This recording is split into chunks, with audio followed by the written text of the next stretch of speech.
ಮಾಜಿ MLA ಅವರು ನಮ್ಮ ರಾಜಣ್ಣವ್ರ ಬಗ್ಗೆ ಜಿಲ್ಲಾ ಪಂಚಾಯತಿ ಸೋತವ್ರನ್ನ MLA ಮಾಡಿದ್ರು ಅಂತ ನಮ್ಮ ಸ್ನೇಹಿತರುಗಳು ಪಾಪ ಹಿಂದೆ ಇದ್ದಂಥ JDS ಕಾರ್ಯಕರ್ತರು ಹೇಳಿದ್ದಾರೆ. ನೋಡಿ, ಅವ್ರಿಗೆ ಹೇಳೋಕ್ಕೆ ಇಷ್ಟಪಡ್ತೀನಿ. 1987ರಲ್ಲಿ ಪ್ರಧಾನಮಂತ್ರಿ ಆದಾಗ ಕುಮಾರಸ್ವಾಮಿ ಬಂದು ರಾಜಣ್ಣವ್ರನ್ನ ಗೆಲ್ಸಿರಲಿಲ್ಲ.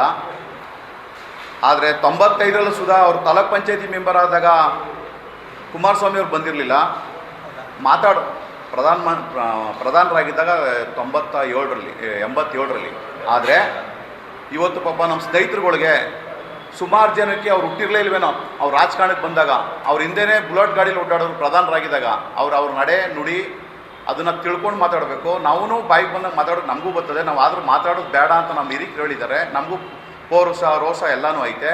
ಆದರೆ ಇದೇ 2006ನೇ ಇಸ್ವಿಲಿ ಮಾನ್ಯ ಕುಮಾರಸ್ವಾಮಿ ಅವರು ರಾಜಣ್ಣವ್ರನ್ನ ಜಿಲ್ಲಾ ಪಂಚಾಯತ್ ಚುನಾವಣೆಗೆ ನಿಲ್ಲಿಸಿದಾಗ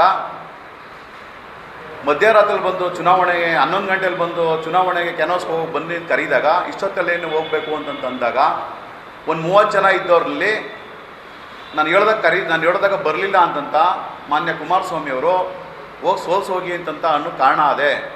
ಇವತ್ತು ಹೇಳ್ಬೋದು ನಮ್ಮ ಸ್ನೇಹಿತರುಗಳು ಏನಂತ ಹೇಳ್ತಾರೆ, ಜಿಲ್ಲಾ ಪಂಚಾಯತಿ ಗೆಲ್ದವ್ರನ್ನ MLA ಮಾಡಿದ್ರು ಅಂತಂತ. MLA ಆಗಬೇಕಾದ್ರೆ ಎಷ್ಟೆಲ್ಲ ಕಷ್ಟಪಟ್ಕೊ ಬಂದವ್ರೆ ಅಂತಂತ, ಎಷ್ಟು ಜನ ಸೋಲ್ಸವ್ರೆ. ಅದು ಅವ್ರಿಗೆ ಪಾಪ ಯಾರಿಗೂ ಇರುವಂಥ ಕಾರ್ಯಕರ್ತರು ಯೂತ್ ಮಿತ್ರರಿಗೆ ಒಬ್ಬರೂ ಗೊತ್ತಿಲ್ಲ. ಆದರೆ ಸಿಂಪಲ್ಲಾಗಿ ಹೇಳ್ತೀನಿ, 2016ರಲ್ಲಿ ಜಿಲ್ಲಾ ಪಂಚಾಯತಿ ತಾಲೂಕ್ ಪಂಚಾಯತಿ ಚುನಾವಣೆ ಬಂದಾಗ 8 ಜಿಲ್ಲಾ ಪಂಚಾಯತಿ ವ್ಯಾಪ್ತಿಲಿ 7 ಜಿಲ್ಲಾ ಪಂಚಾಯತಿಗೆ ಸ್ವತಃ ಅವರೇ B ಫಾರಮ್ನ ಕುಮಾರಸ್ವಾಮಿ ಅವರು ಕೊಡ್ತಾರೆ.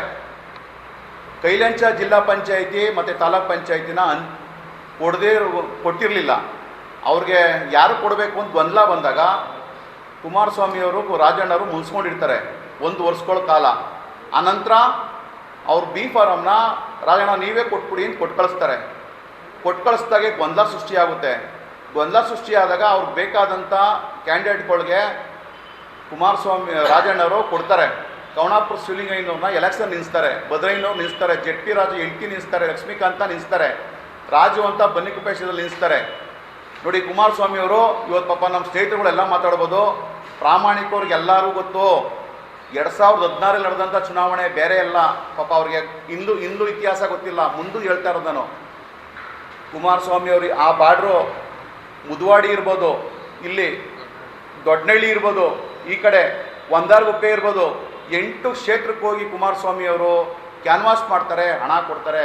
ಸಾಮಾನ್ಯ ಕಾರ್ಯಕರ್ತ ಒಬ್ಬ ಕವಣಾಪುರ ಶಿವಲಿಂಗಯ್ಯನ ಹೆಂಡತಿಗೆ, ಪ್ರಭಾವತಿ ಶಿವಲಿಂಗಯ್ಯನ ಹೆಂಡತಿಗೆ ಟಿಕೆಟ್ನ ಕೊಟ್ಟು ಅಂಥವ್ರಿಗೆ ಕ್ಯಾನ್ವಾಸ್ಗೆ ಬರಲಿಲ್ಲ, 1 ರೂಪಾಯಿ ದುಡ್ಡು ಕೊಡಲಿಲ್ಲ. ಯಾಕೆ ಅವತ್ತೊಂದು ದಿನ ಕುಮಾರಸ್ವಾಮಿ ಅವ್ರು ಬರಲಿಲ್ವಲ್ಲ, ರಾಜಣ್ಣವ್ರು ಗೆಲ್ಸ್ತಿಲ್ವಾ? 3 ತಾಲೂಕ್ ಪಂಚಾಯತಿ 1 ಜಿಲ್ಲಾ ಪಂಚಾಯತಿನ. ಅದೇ ಲಕ್ಷ್ಮೀಕಾಂತ್ನ ಸೋಲ್ಸೋಕ್ಕೆ ಇವರು ಇಂಡಿಪೆಂಡೆಂಟ್ ನಿಲ್ಲಿಸಿ 10 ಲಕ್ಷ ದುಡ್ಡು ಕೊಟ್ಟವ್ರೆ ಕುಮಾರಸ್ವಾಮಿ ಅವರು, ಬೇರೆಯವರಲ್ಲ. ಇಂಪಾರ್ಟೆಂಟ್ ಈ ವಿಚಾರನ ತಿಳ್ಕೋಬೇಕು. ಯಾರ ಬಗ್ಗೆ ಏನಾದ್ರು ಮಾತಾಡಬೇಕು ಅಂದರೆ ಈ ವಿಚಾರ ತಿಳ್ಕೋಬೇಕು. ಹೆಂಗೆ ಅಂದರೆ, ಪ್ರಾದೇಶಿಕ ಪಕ್ಷ, ಅದರಲ್ಲೂ B ಫಾರಮ್ಮು, ಅದರಲ್ಲೂ ಇವರೇ ಸೋಲ್ಸಿ ಅಂತಂತ ಎಷ್ಟು ಜನಕ್ಕೆ ಕೇಳಲಿಲ್ಲ ಸ್ವಾಮಿ? ಈ ಮಾತು ಸುಳ್ಳು ಅಂತಂತ ಆದರೆ ಅವರು ಏನು ದೇವರಲ್ಲ ಕುಮಾರಸ್ವಾಮಿ. ನಮ್ಮಂಗೆ ಅವರು ಮನುಷ್ಯನೇ, ಅವ್ರ ಮಗನೂ ಮನುಷ್ಯನೇ. ಅವರು ಬರಲಿ, ನಮ್ಮ ಮಕ್ಕಳು ನಾವು ಕರ್ಕೊಬರ್ತೀವಿ. ಚಾಮುಂಡೇಶ್ವರಿ ಮೇಲೆ ಗ್ರಾಮ ದೇವತೆ ಚಾಮುಂಡೇಶ್ವರಿ ರಾಮನಗರದಲ್ಲಿ ಬರಲಿ, ಉಪ್ಪಿನ ಮೇಲೆ ನಿಂತ್ಕೊಂಡು ಸತ್ಯ ಮಾಡಲಿ. ನಾವೇನಾರು JDS ಇರುವವರೆಗೂ ನಮ್ಮನ್ನು ನಿಖಿಲ್ ಕುಮಾರಸ್ವಾಮಿ ಅವರು ಸೋತಾಗ ನಮ್ಮನ ಮೇಲೆ ಇಲ್ಲದೇ ಇರುವಂಥ ಅಪಪ್ರಚಾರ ಮಾಡಿದ್ರು. ನಾವು ಯಾಕೆ ಕಾಂಗ್ರೆಸ್ಗೆ ಹೋಗಿದ್ದೀವಿ ಅಂತಂತ ಅಂದರೆ, ನಮ್ಮ ಮೇಲೆ ಇಲ್ಲದೇ ಇರುವಂಥ ಅಪಪ್ರಚಾರ ಹೆಂಗೆ, ಯಾವುದೋ ಮಂಗಲ್ಯನೋ ಗೊತ್ತಿಲ್ಲ, ಅಲ್ಲಿ ಬುಕ್ಕಾದ್ರು ಅಂತಂತ ಎಷ್ಟೆಷ್ಟೋ ಕಾರ್ಯಕರ್ತರು ಕೈಲಂಚಿ ಹೋಗ್ಬಿಲ್ಲಿ. ಸ್ವಾಮಿ, ನಮ್ಮ ಮಕ್ಕಳು ತಿನ್ಕೊಬಿಡ್ತೀವಿ, ನಿಮ್ಗೇನೋ ಮೋಸ ಮಾಡಿದರೆ ದೇವೇಗೌಡರ ಕುಟುಂಬಕ್ಕೆ ನಾವು ಇದ್ದಂಥ ಅವಧಿಲಿ, JDS ಪೌಟ ಹಾಕೊಂಡಂಥ ಅವಧಿಲಿ ನಾವೇನಾರು ದೇವೇಗೌಡರು ಉಪಚುನಾವಣೆಗೆ ಅಂತ ಬಂದವನು ಕುಮಾರಸ್ವಾಮಿಗೆ 20 ವರ್ಷ, ಆನಂತರ ಅನಿತಾ ಕುಮಾರಸ್ವಾಮಿ ಇವ್ರಿಗೆ ನಾವೇನಾದ್ರು ಮೋಸ ಮಾಡಿದರೆ ನಮ್ಮ ಮಕ್ಕಳನ್ನ ನಾವು ತಿನ್ಕೋತೀವಿ. ಇಷ್ಟಂತೂ ಹೇಳ್ಬೋದು.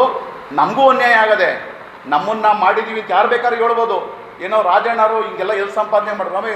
ರಾಜಣ್ಣರು ಒಂದು 500 ರೂಪಾಯಿ ಯಾರೋ ತಗಡೆ ಅನ್ನೋರಿಗೆ ಒಂದು 6.5 ಲಕ್ಷ ರೂಪಾಯಿ, ಒಂದು 6.5 ಎಕರೆ ಜಮೀನು ರಿಯಲ್ ಎಸ್ಟೇಟ್ ಮಾಡಿ, ರಿಯಲ್ ಎಸ್ಟೇಟಲ್ಲಿ ಒಂದು 3 ಕಾಸು ಸಂಪಾದನೆ ಮಾಡೋಕ್ಕೆ ಅವ್ರು ಮನ್ಸರಾಗಿ ಉಳ್ಕೊಂಡವ್ರೆ. ಇಲ್ಲ ಅಂದರೆ ಫ್ಲೆಕ್ಸ್ ಹಾಕ್ಸ್ಬೇಕಾಯ್ತು ಅವ್ರನ್ನ. ಭಾವಪೂರ್ಣ ಇದು ತೀರ್ಕೊಂಡವ್ರೆ ಫ್ಲೆಕ್ಸ್ ಹಾಕ್ಸ್ಬೇಕಾಯ್ತು. ಏನಾದ್ರೂ ಅವರು ಇಷ್ಟೆಲ್ಲ ಆಸ್ತಿ ಎಲ್ಲ ಬತ್ತಪ್ಪ. ಈಗ ಮಾತಾಡ್ತಾರಲ್ಲ ನಮ್ಮ ಸ್ನೇಹಿತರುಗಳು, ಏನಾದ್ರು ಒಂದು ಅರ್ಧ ಎಕರೆ ಆಸ್ತಿ ಕಳ್ಕೊಂಡವ್ರ, ಸೈಟ್ ಮಾರವ್ರ. ಆದರೆ ಅವರು ಗೊತ್ತು 1,000 ರೂಪಾಯಿಂದ 1 ಲಕ್ಷದವರೆಗೂ JDS ಇರುವಂಥ ಕಾರ್ಯಕರ್ತರು ಎಲ್ಲ ಹಾಕೊಂಡು ಮಾಡವ್ರೆ. ಪ್ರತಿಯೊಬ್ಬರು ಲೀಡರ್ನು ಮಾತಾಡ್ತಾರೆ. ಬಣ್ಣದ ನಾಟಕ ಆಡಬೇಡಿ. ಕುಮಾರಸ್ವಾಮಿ ಮನೆಯನ್ನು ನಿಖಿಲ್ನ ಒಪ್ಪಿಸ್ಕೊಳ್ಳೋಕ್ಕೆ ದಯಮಾಡಿ ಇದಕ್ಕೆ ಕಡಿವಾಣ ಹಾಕಿ. ನಮಗೂ ಸ್ವಾಭಿಮಾನ ಅನ್ನೋದದೇ.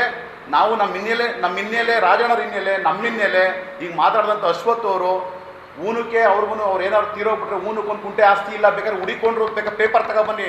ಅಂಕನಳ್ಳಿಲಿ ಅಶ್ವಥ್ ಅವರು 1 ಕುಂಟೆ ಆಸ್ತಿ ಇದ್ರೆ ಮಾರಿರೋದು ರುಜತ್ತದೆ. ಎಷ್ಟೋ ಕಾರ್ಯಕರ್ತರು ಮನೆ ಹಾಳು ಮಾಡ್ಕೊಂಡವ್ರೆ, ವಿಷವನ್ನು ಕುಡಿಯಿಲ್ಲ.